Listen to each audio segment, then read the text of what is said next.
অযোগ্যদের বাতিল করার মনোভাব দিল না।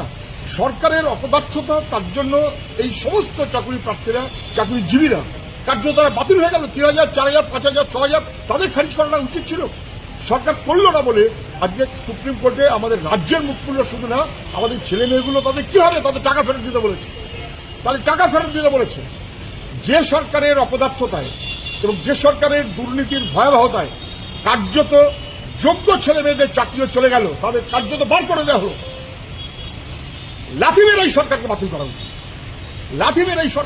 করা উচিত।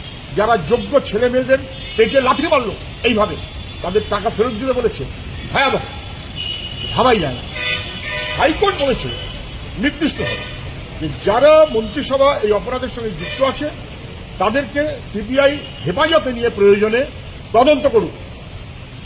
সেটাই জরুরি ছিল। সুপ্রিম কোর্ট এখনো সে ব্যাপারে কিছু বলেনি, বরং তাদেরকে অবিলম্বে হেফাজতে নিয়ে হাইকোর্টের অর্ডারকে মান্যতা দিয়ে সুপ্রিম কোর্ট হেফাজতে নিয়ে তদন্ত করতে বলুক। যারা টাকা খেয়েছে তারা বহাল তবিয়তে মন্ত্রীর দপ্তরে বসে থাকবে, সরকারের দপ্তরে বসে থাকবে, টাকা পাহাড় করবে, তারা ছাড় পাবে। আর যোগ্য ছেলেমেয়েরা বাতিল হবে, এ কখনো হতে পারে না। সরকারের অপদার্থতার জন্য ঘটনা ঘটেছে। অবিলম্বে দ্রুত 3 মাসের মধ্যে নিয়োগ প্রক্রিয়া করতে বলেছে।